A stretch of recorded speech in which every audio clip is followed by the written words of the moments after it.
नमस्कार, सुपरफास्ट 100 में देश दुनिया की बड़ी खबरों के साथ हाजिर है मैं हूं आंचल आनंद और आपके साथ मैं हूं रचना। अगले 22 मिनट में आपको दिखाते हैं देश दुनिया की तमाम बड़ी खबरें। सबसे पहले खबर गुजरात से।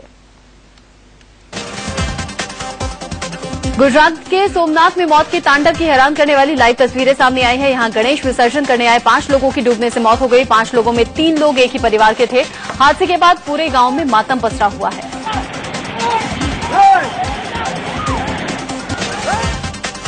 वीडियो में आप देख सकते हैं कि विसर्जन के लिए 5 लड़के जैसे ही गणेश जी की मूर्ति लेकर पानी में उतरे, तभी एक लड़के का पैर फिसल गया और वो डूबने लगा। उसे बचाने के लिए एक एक करके 5 लोग पानी में उतरे और सभी की डूबने से मौत हो गई। हरियाणा के सिरसा में पुलिस ने अपने लिए अलग गर्ल्स कॉलेज और दूसरी सुविधाओं की मांग कर रही छात्राओं पर लाठीचार्ज कर दिया। छात्राएं सिरसा के डीसी आवास पर प्रदर्शन कर रही थी। लाठीचार्ज का विरोध करने पर पुलिस ने छात्र संगठन AISF और ABVP के नेताओं को भी हिरासत में ले लिया। सभी छात्र संगठनों ने लाठीचार्ज की निंदा की है। वहीं पुलिस ने कहा कि छात्राओं को हटाने के लिए लाठी दिखाई है।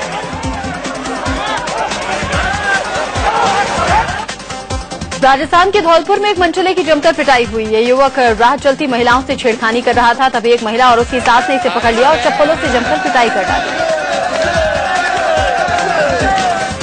धोखाधड़ी के आरोपी कानपुर के एक स्कूल मैनेजर की लोगों ने जमकर पिटाई की है। पिटाई करने वालों में स्कूल की शिक्षाएं और बच्चों के अभिभावक थे। स्कूल प्रबंधक लोगों से हाथ जोड़कर माफी मांगता रहा, लेकिन लोगों ने उसे मारना पीटना जारी रखा। मारने पीटने के बाद लोगों ने स्कूल प्रबंधक को मुर्गा भी बनाया। प्रबंधक पर फ्रॉड करने का आरोप है। बताया जा रहा है कि इसने एडमिशन के नाम पर लोगों से 3-3 महीने की फीस ले ली और फिर स्कूल बंद कर दिया। जम्मू कश्मीर में बारिश और बाढ़ ने भारी तबाही मचाई है। अब तक 8 लोगों के मारे जाने की खबर आ रही है। पुंछ में एक बंकर के धंस जाने से BSF के एक अफसर की मौत हो गई। यहां पर 3 और लोगों की जान चली गई। रिहायशी जिले में भारी बारिश और बाढ़ ने तबाही मचा रखी है। यहां बाढ़ की चपेट में एक पूरा परिवार आ गया, जिसमें 4 लोगों की मौत हो गई। मरने वालों में 3 बच्चे भी शामिल हैं। जम्मू कश्मीर के पुंछ में बाढ़ ने भारी तबाही मचाई है। सड़कों पर 4 से लेकर 5 फीट तक पानी भर गया है, जिसमें गाड़ियां तक डूब गई। कई इमारतों को भी बाढ़ ने अपनी चपेट में ले लिया। बाढ़ में एक शख्स की मौत हो गई। वहीं पानी के प्रकोप से सड़कें भी तबाह हो गई हैं। सड़कों पर 4 से 5 फीट तक पानी भर गया है, जिसमें गाड़ियां डूब गई हैं। कई इमारतों को भी बाढ़ ने अपनी चपेट में ले लिया है। सेना ने बाढ़ में फंसे लोगों को रेस्क्यू शुरू किया। सैकड़ों लोग अपना घर छोड़ने को मजबूर हैं। जम्मू के गांदरबल से बाढ़ और बाढ़ में फंसे एक शख्स के रेस्क्यू ऑपरेशन की रोंगटे खड़े कर देने वाली तस्वीर सामने आई है। मूसलाधार बारिश के बाद सिंधु नदी में अचानक से आए तूफान के चलते एक युवक तेज बहाव के बीच अपना घर छोड़ने को मजबूर है। जम्मू के गांदरबल से बाढ़ और बाढ़ में फंसे एक शख्स के रेस्क्यू ऑपरेशन की रोंगटे खड़े कर देने वाली तस्वीर सामने आई है। मूसलाधार बारिश के बाद सिंधु नदी में अचानक से आए तूफान के चलते एक युवक तेज बहाव के बीच फंस गया। एक टीले पर चढ़कर इसने किसी तरह से अपनी जान बचाई।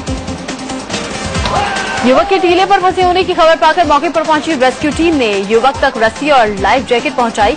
रस्सी का दूसरा सिरा किनारे से बांधा गया। लाइफ जैकेट पहनकर ये शख्स रस्सी के सहारे धीरे धीरे किनारे तक आया। जम्मू कश्मीर के कुलगाम में भारी बारिश के चलते नदियां उफान पर है। अचानक से आई बाढ़ के चलते 9 लोग बाढ़ के पानी के बीच में फंस गए। सेना ने रेस्क्यू ऑपरेशन चलाकर कुछ लोगों को निकाला। गुजरात के पाटन जिले में हुई भारी बारिश के चलते लोगों की परेशानियां बढ़ गई हैं। नदियां उफान पर हैं। यहां के बिहोना इलाके में नदी का पानी सड़क से होकर बह रहा है, जिससे बिहोना सिद्धपुर मार्ग बंद हो गया है। बीते 6 दिन से पाटन में लगातार हो रही बारिश ने लोगों को बेहाल कर दिया है। पानी लोगों के घरों में घुस आया है। स्कूल कॉलेजों में भी पानी घुस आया है, जिससे लोगों को भारी परेशानियां हो रही। दिल्ली के कनॉट प्लेस में 8 करोड़ की चोरी का सनसनीखेज मामला सामने आया है। जनपद पर एक घड़ी की दुकान में चोरों ने हाथ साफ कर दिया। महंगे ब्रांड की एक कंपनी की 80 घड़ियां लेकर फरार हो गए। चोरी की गई एक एक घड़ी की कीमत 8 से 10 लाख तक की बताई जा रही है। हैरानी की बात तो यह है कि जिस दुकान से 8 करोड़ की घड़ियों की चोरी हुई, उसमें CCTV कैमरे तक नहीं लगे थे। चोरी की इस वारदात को बड़ी सफाई से अंजाम दिया गया। दुकान में लगे ताले और शटर सही सलामत है। सारी घड़ियों का इंश्योरेंस भी था। पुलिस को शक है कि चोरी की वारदात में दुकान से जुड़े किसी शख्स का हाथ हो सकता है। दिल्ली के कल्याणपुरी इलाके में एक छात्र के कत्ल की सनसनीखेज वारदात सामने आई है। अमन नाम के छात्र को एक लड़के ने पेट में चाकू मार दिया। घायल हालत में उसे अस्पताल पहुंचाया गया, लेकिन तब तक उसकी मौत हो चुकी थी। देर रात अमन खाना खाने के बाद घर से बाइक पर निकला था, तभी एक लड़के ने उसे हाथ देकर रोका और फिर चाकू से उसके पेट में एक के बाद एक 4 वार किए। हमलावर के बारे में पुलिस को पता नहीं चला है। दिल्ली के गाजीपुर में एक मॉल के सामने कुछ लोगों ने एक किन्नर को गोली मार दी और उसे जंगल के पास फेंक दिया। पुलिस को सूचना मिली तो गंभीर हालत में इस किन्नर को अस्पताल में भर्ती कराया गया। ग्रेटर नोएडा में बाइक सवार बदमाशों ने कोचिंग चलाने वाले एक रिटायर्ड कर्नल को गोली मार दी। हमले में कर्नल बुरी तरह से जख्मी हो गए, जिन्हें अस्पताल पहुंचाया गया। रिटायर्ड कर्नल प्रबल प्रताप जैसे ही अपने कोचिंग संस्थान से निकले, बाइक सवार बदमाश उनके पास आ गए और पहले नाम पूछा और फिर गोली मार दी। पुलिस ने केस दर्ज कर लिया है और जांच शुरू की है। बॉलीवुड में बाल कलाकार के तौर पर मशहूर हुई श्वेता प्रसाद हैदराबाद में सेक्स रैकेट में पकड़ी गई है। एक होटल में छापा मारकर श्वेता को पुलिस ने गिरफ्तार किया। श्वेता इन दिनों तेलुगु फिल्मों में काम कर रही है। मुखबिर से मिली सूचना के आधार पर हैदराबाद पुलिस ने बंजारा हिल्स इलाके में एक नामी गिरामी होटल में छापा मारा, जहां पर अभिनेत्री श्वेता प्रसाद रंगे हाथ पकड़ी गई। एक तेलुगु चैनल के स्टिंग ऑपरेशन में भी एक बार वो पकड़ी गई थी। श्वेता प्रसाद ने कहा कि उसके पास पैसे नहीं थे और परिवार चलाने की जिम्मेदारी उन पर थी, इसीलिए उन्हें ये करना पड़ा। श्वेता ने यह भी कहा कि लाचारी में इस तरह का काम करने वाली वो कोई इकलौती हीरोइन नहीं है। बाल कलाकार के तौर पर श्वेता मशहूर तो हुई, लेकिन बॉलीवुड में वो चल नहीं पाई। आखिरी बार वो 2006 में हिंदी फिल्म डरना जरूरी है में दिखी थी। इसके बाद श्वेता ने साउथ का रुख कर लिया और तेलुगु फिल्मों में काम करने लगी। श्वेता एक बाल कलाकार के तौर पर बॉलीवुड में काफी हिट हुई थी। फिल्म मकड़ी और इकबाल में उनके किरदार को काफी याद किया जाता है। मकड़ी में उम्दा अभिनय के लिए श्वेता प्रसाद को साल 2002 में नेशनल अवार्ड भी मिला था। दुनिया के सबसे खूंखार आतंकी संगठन अलकायदा के मुखिया अल जवाहिरी का वीडियो सामने आने के बाद गृह मंत्रालय में अहम बैठक हुई। जवाहिरी ने भारत में अलकायदा की शाखा खोलने की बात कही थी। सभी सुरक्षा एजेंसियों को अलर्ट रहने को कहा गया है। अल जवाहिरी की वीडियो को लेकर गृह मंत्री राजनाथ सिंह ने अफसरों के साथ मंथन किया। गृह मंत्रालय ने इस वीडियो की जांच के आदेश दिए। आईबी और रॉ इस वीडियो की जांच करेगा। अलकायदा चीफ अल जवाहिरी के वीडियो को लेकर गृह मंत्रालय ने प्रधानमंत्री कार्यालय को भी जानकारी दी है। गृह मंत्रालय की तरफ से अल जवाहिरी के संदेश और वीडियो के बारे में पीएमओ को बताया गया। दरअसल अलकायदा की नजर अब भारत पर है और उसने भारत में आतंक फैलाने के लिए नई शाखा खोलने का ऐलान किया है। 55 मिनट का वीडियो जारी कर अलकायदा प्रमुख अल जवाहिरी ने ये बातें कही हैं। अलकायदा के इस वीडियो में अल जवाहिरी ने भारतीय उपमहाद्वीप में पैर पसारने की बात कही है। खास तौर पर भारत में कश्मीर, अहमदाबाद और असम में आतंकी गतिविधियों को बढ़ाने की मंशा उसने जाहिर की। इस वीडियो में आतंकी अल जवाहिरी ने पूरे भारतीय उपमहाद्वीप में अलकायदा के विस्तार की योजना बताई है। म्यांमार और बांग्लादेश में भी वो अलकायदा को स्थापित करना चाहता है। पाकिस्तान और अफगानिस्तान में पहले से अलकायदा सक्रिय है। क्रिकेट के मैदान में धन परिवर्तन के लिए उकसाने का मामला सामने आया है। आरोप पाकिस्तानी क्रिकेटर अहमद शहजाद पर है, जिसे श्रीलंका के खिलाड़ी तिलक रत्ने दिलशान को मुस्लिम धर्म अपनाने की सलाह दी। पाकिस्तानी क्रिकेटर शहजाद ने श्रीलंका के दिलशान को कहा कि अगर वो इस्लाम धर्म कबूल कर लेता है तो वो जन्नत में जाएगा। Also for the victory and Sri Lanka winning by 7 wickets through the. Also for the victory and Sri Lanka winning by 7 wickets through the. दरअसल 30 अगस्त को दाम्बुला में जब पाकिस्तान लंका का मैच खत्म हुआ तो पवेलियन लौटते वक्त शहजाद ने दिलशान को धन परिवर्तन के लिए उकसाया। ये पूरी बातचीत रिकॉर्ड भी हो गई। ये वीडियो सामने आने के बाद पाकिस्तानी क्रिकेटर बोर्ड भी सख्ते में पड़ गया और पूरे मामले की जांच के आदेश दे दिए गए। वहीं अहमद शहजाद इसे दिलशान के साथ अपनी निजी बातचीत बता रहे हैं। 2 दिनों के महाराष्ट्र दौरे पर पहुंचे बीजेपी अध्यक्ष अमित शाह शिवसेना प्रमुख उद्धव ठाकरे से मुलाकात करेंगे। ये मुलाकात आज रात 9:30 बजे होगी। उद्धव ने अमित शाह को मिलने का न्योता भेजा था, जिसे अमित शाह ने कबूल कर लिया। अमित शाह और उद्धव ठाकरे की मुलाकात को लेकर सुबह तक सस्पेंस बना हुआ था। अब दोनों की मुलाकात तय हो गई है। माना जा रहा है कि सीटों के बंटवारे को लेकर बात हो सकती है। सीटों को लेकर दोनों पार्टियों में विवाद भी है। मुंबई पहुंचे पर बीजेपी अध्यक्ष अमित शाह का जोरदार स्वागत हुआ। इस दौरान उन्होंने कहा कि राज्य में अगली सरकार बीजेपी शिवसेना गठबंधन की ही बनेगी। आने वाले दिनों में महाराष्ट्र में फिर से एक बार भारतीय जनता पार्टी गठबंधन की सरकार बने, इसके लिए हम लोग आगे बढ़ेंगे। मिशन महाराष्ट्र पर पहुंचे अमित शाह विधानसभा चुनाव को लेकर मंथन करने वाले हैं। महाराष्ट्र बीजेपी की कोर कमेटी में अहम बैठक में चुनाव पर चर्चा होनी है। साथ ही वो बीजेपी कार्यकर्ताओं के एक सम्मेलन को भी संबोधित करने वाले हैं। महाराष्ट्र में चुनाव को देखते हुए शिवसेना अध्यक्ष उद्धव ठाकरे ने 8वीं और 10वीं के छात्र छात्राओं को मुफ्त टैब देने की घोषणा की है। टैब के साथ सोलर चार्जर भी मिलेगा। साथ ही हर स्कूल में टीवी सेट लगाने का भी ऐलान किया गया। अपने संसदीय क्षेत्र अमेठी के दौरे पर पहुंचे कांग्रेस उपाध्यक्ष राहुल गांधी ने मजार पर जाकर मन्नत मांगी। उनका काफिला जब जा रहा था तो भिखरीपुर में रुके और यहां भी मस्जिद में जाकर जियारत की। भिखरीपुर के मजार पर राहुल गांधी ने चादर भी चढ़ाई। इस दौरान उनके साथ मस्जिद के मौलाना भी मौजूद थे। राहुल के यहां पहुंचने की भनक मिलते ही कई लोग भी उन्हें देखने के लिए यहां पहुंच गए। कांग्रेस उपाध्यक्ष राहुल गांधी अपने संसदीय क्षेत्र अमेठी के 2 दिन के दौरे पर हैं। वो अमेठी के अलग अलग इलाकों का दौरा कर रहे हैं। साथ ही कार्यकर्ताओं और लोगों से भी मिल रहे हैं। बीजेपी के वरिष्ठ नेता कल्याण सिंह ने राजस्थान के राज्यपाल के तौर पर शपथ ले ली है। जयपुर मन राजभवन में शपथ ग्रहण हुआ। राजस्थान हाईकोर्ट के चीफ जस्टिस सुनील अंबुवानी ने उन्हें शपथ दिलाई। जब कल्याण सिंह राज्यपाल पद की शपथ ले रहे थे तो वहां मौजूद लोगों ने जोर शोर से जय श्री राम के नारे लगाए। इस पर राज्यपाल कल्याण सिंह ने कहा कि जिसकी जिसमें निष्ठा होती है उसी के नारे लगाता है। केरल के राज्यपाल पद से इस्तीफा देने वाली शीला दीक्षित को विदाई दी गई। तिरुवनंतपुरम में इस दौरान शीला दीक्षित ने परेड की सलामी ली। पिछले दिनों ही उन्होंने राज्यपाल पद से इस्तीफा दिया था। देश के पूर्व मुख्य न्यायाधीश पी सतशिवम को केरल का राज्यपाल नियुक्त कर दिया गया है। वो देश के पहले मुख्य न्यायाधीश होंगे जो कि राज्यपाल बनेंगे। हालांकि सरकार के इस फैसले को लेकर विवाद खड़ा हो गया है। टीचर्स डे से एक दिन पहले पीएम नरेंद्र मोदी शिक्षकों के एक कार्यक्रम में शरीक हुए। उन्होंने कहा कि उन्हें आज भी अपने सारे शिक्षक याद हैं। मोदी ने यह भी कहा कि जब वो गुजरात के सीएम बने थे तो अपने सभी शिक्षकों को बुलाकर मुलाकात की। प्रधानमंत्री नरेंद्र मोदी ने आज कैबिनेट बैठक बुलाई है। बैठक शाम 5:30 बजे होगी। जापान के 5 दिन के दौरे से लौटने के बाद पीएम ने यह पहली कैबिनेट बैठक बुलाई है। केंद्रीय गृह मंत्री राजनाथ सिंह का कल से शुरू होने वाला जम्मू कश्मीर का दौरा टल गया है। सूत्रों के हवाले से खबर है कि राज्य सरकार ने फिलहाल दौरा टालने की अपील की थी, जिसके बाद यह फैसला हुआ। लव जिहाद का राग छेड़ना और विवादित बयान देना बीजेपी को भारी पड़ सकता है। हाईकोर्ट की लखनऊ बेंच ने केंद्र सरकार और चुनाव आयोग से जवाब मांगा है कि केंद्रीय मंत्री कलराज मिश्र और योगी आदित्यनाथ पर क्या कार्रवाई हुई। इलाहाबाद हाईकोर्ट की लखनऊ बेंच में अर्जी लगाई गई थी और लव जिहाद पर बयान के चलते केंद्रीय मंत्री कलराज मिश्र के चुनाव प्रचार पर रोक लगाने की मांग भी हुई थी। साथ ही योगी आदित्यनाथ पर भी कार्रवाई की मांग की गई थी। जनहित याचिका की सुनवाई के बाद हाईकोर्ट की लखनऊ बेंच ने केंद्र सरकार और चुनाव आयोग से जवाब तलब किया।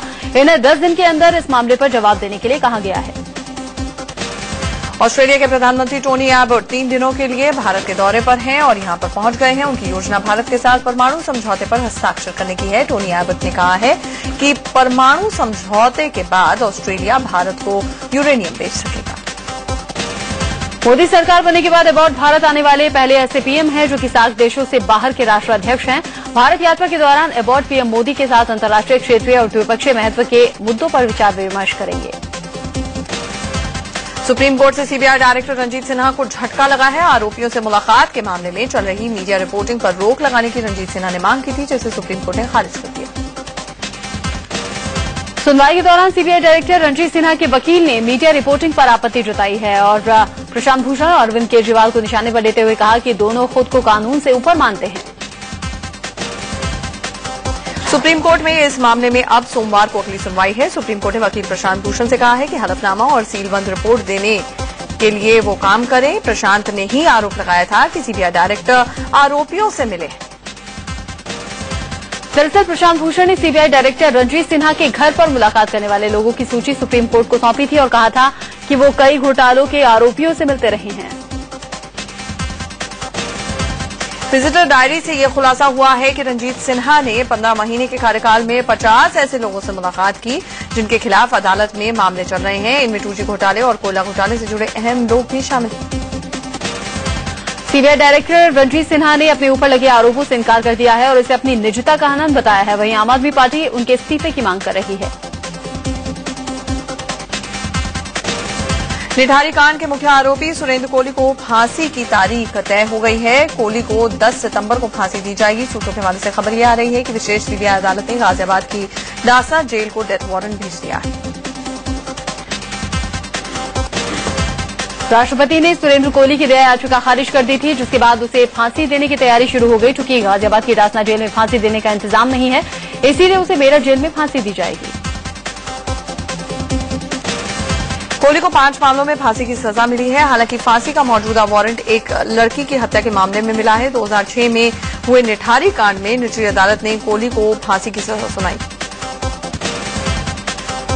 यूपी के लखीमपुर खीरी में मकान गिरने से 2 लोगों की मौत हो गई, जबकि मलबे में दबने से 7 लोग जख्मी हो गए। अमृतापुर गांव में जैक लगाकर एक मकान को ऊंचा किया जा रहा था, तभी यह हादसा हुआ। मकान गिरते ही इलाके में हड़कंप मच गया। हादसे की खबर लगते ही प्रशासन की टीम भी राहत और बचाव के काम के लिए पहुंच गई। मलबे में दबे लोगों को निकालकर अस्पताल पहुंचाया गया। ग्रेटर नोएडा के दादरी में रेलवे फाटक पार करते वक्त ट्रेन की चपेट में आने से 3 लोगों की मौत हो गई। इनमें से 2 लड़के बाइक पर सवार होकर पटरी पार कर रहे थे, तभी झारखंड एक्सप्रेस की चपेट में आने से दोनों की मौके पर ही मौत हो गई। वहीं दूसरी तरफ एक लड़का राजधानी एक्सप्रेस की चपेट में आ गया। खुर्जा का रहने वाला गिरेंद्र पटरी पार कर रहा था, तभी वो राजधानी एक्सप्रेस उसे रोनते हुए चली गई। गुजरात के राजकोट में एक बेकाबू ट्रक ने आधा दर्जन से ज्यादा गाड़ियों को टक्कर मार दी। हादसे में 2 लोगों की मौत हो गई, जबकि 5 लोग जख्मी हो गए। बताया ये जा रहा है कि ट्रक का ड्राइवर नशे में धुत था।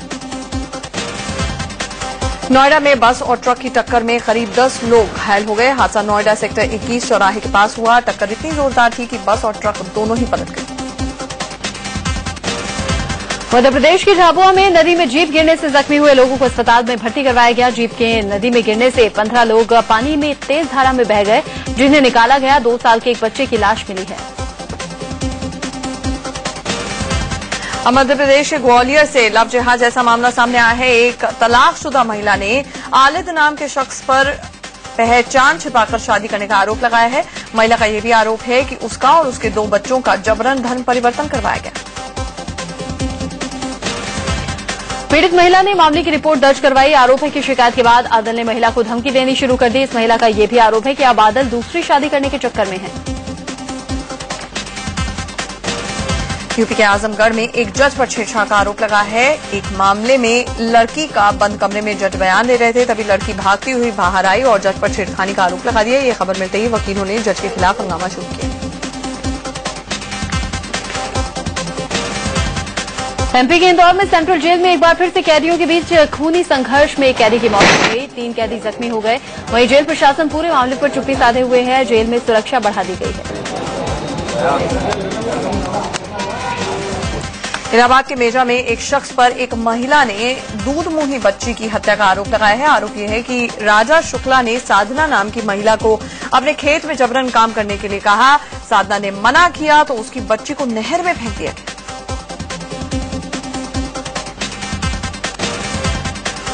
आरोपी राजा शुक्ला पूर्व ब्लॉक प्रमुख का भतीजा बताया जा रहा है। इलाके के कई लोगों ने बताया कि राजा हमेशा अपनी दबंगई दिखाता है। बच्ची की मौत के बाद राजा शुक्ला पर हत्या का मामला दर्ज कर पुलिस ने तफ्तीश शुरू कर दी है। आरोपी राजा शुक्ला पूर्व ब्लॉक प्रमुख का भतीजा बताया जा रहा है। इलाके के कई लोगों ने बताया कि राजा हमेशा अपनी दबंगई दिखाता है।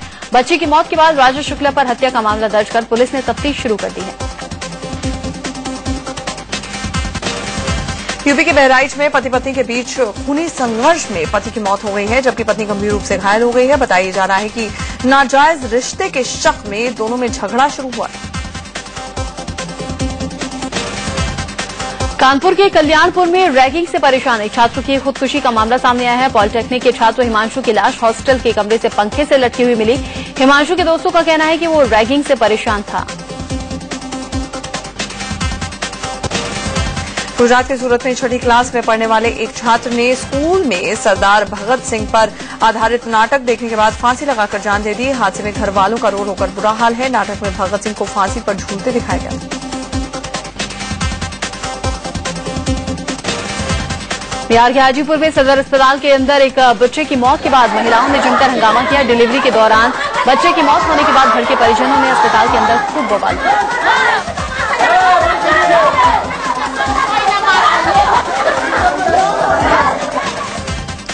हाजीपुर सदर अस्पताल के कर्मचारियों पर भी इन महिलाओं ने गुस्सा उतारा और हाथापाई करने लगी। अस्पताल में रखे सामान और फर्नीचर को भी लोगों ने तोड़ दिया। पुलिस ने किसी तरह से लोगों को शांत कराया। गोरखपुर में लुटेरों ने दिनदहाड़े एक इंजीनियर के घर से 18 लाख के जेवरात लूट लिए। घटना के वक्त पर घर पर सिर्फ इंजीनियर की बेटी मौजूद थी, जो कि दिमागी रूप से कमजोर है। लुटेरों ने उसे भी जख्मी कर दिया। गाजियाबाद के एसएसपी ने लापरवाही बरतने वाले 55 पुलिसकर्मियों को एक साथ लाइन हाजिर कर दिया है। इनमें 8 इंस्पेक्टर भी शामिल हैं। हत्या के एक केस में जांच कर रही पुलिस टीम पर मृतक की गाड़ी से लाखों रुपए गायब करने के आरोप। एक बार फिर से जरूरतमंद तक दिल पहुंचाने के लिए पुलिस ने चलता ट्रैफिक रोक दिया और डॉक्टर्स ने एक ब्रेन डेड महिला के दिल को एक दूसरे जरूरतमंद मरीज तक पहुंचा दिया। बेंगलुरु और चेन्नई में दिल ले जाने वाली एम्बुलेंस ने करीब 54 किलोमीटर की दूरी तय की। बैंगलोर के बीजीएस ग्लोबल अस्पताल से धड़कते दिल को विशेष विमान के जरिए चेन्नई के मलर फोर्टिस अस्पताल पहुंचाया गया, जहां पर डॉक्टरों ने मरीज का कामयाब हार्ट ट्रांसप्लांट भी किया। इस ट्रांसप्लांट के बाद मरीज कम से कम 20 साल जी सकेगा। ये दिल सड़क हादसे में ब्रेन डेड हो चुकी एक 30 साल की महिला का था। तमाम कोशिशों के बावजूद महिला को नहीं बचाया जा सका। डॉक्टर्स ने ब्रेन डेड घोषित करने के बाद महिला के रिश्तेदारों को अंगदान के लिए राजी कर दिया। दिल्ली में बारिश से राहत तो मिली है, लेकिन जल जमाव की समस्या आफत बनकर आई है। द्वारका, नजफगढ़ समेत कई इलाकों में सड़क पर पानी जमा हो गया, जिसके चलते गाड़ियों की आवाजाही में खासी दिक्कत हुई। पुणे की प्रसिद्ध डगरू सेठ के दरबार में हीरोइन रानी मुखर्जी पहुंची। गणेश उत्सव के मौके पर उन्होंने यहां पूजा अर्चना की और भगवान गणेश का आशीर्वाद दिया।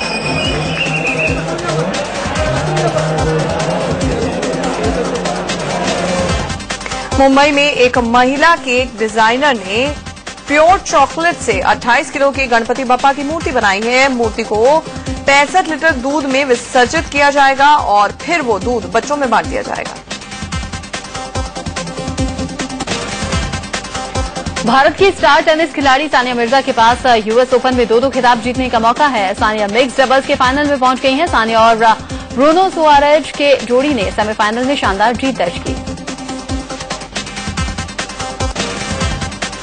सानिया मिर्जा यूएस ओपन में विमेंस डबल्स के सेमीफाइनल में भी पहुंच गई है। सानिया और कारा ब्लैक की जोड़ी का अब का सेमीफाइनल में स्विट्जरलैंड की मार्टिना हिंगिस और इटली की फ्लाविया पेनेटा से मुकाबला है।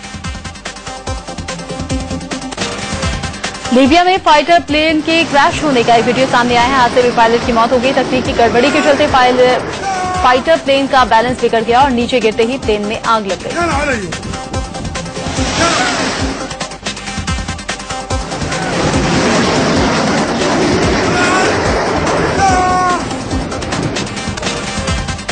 अमेरिका ने पत्रकार स्टीवन सोटलॉफ का सिर कलम करने के वीडियो की अब पुष्टि कर दी है। पत्रकार की हत्या से दुखी अमेरिकी राष्ट्रपति बराक ओबामा ने आतंकी संगठन आईएसआईएस को जड़ से खत्म करने का ऐलान भी कर दिया। ओबामा ने कहा कि जिन लोगों ने अमेरिकी नागरिकों को नुकसान पहुंचाने की गलती की है, वो याद रखें कि उन्हें कभी माफ नहीं किया जाएगा। उन्होंने कहा कि आईएसआईएस को तबाह करने में हम कोई कोर कसर बाकी नहीं रखेंगे।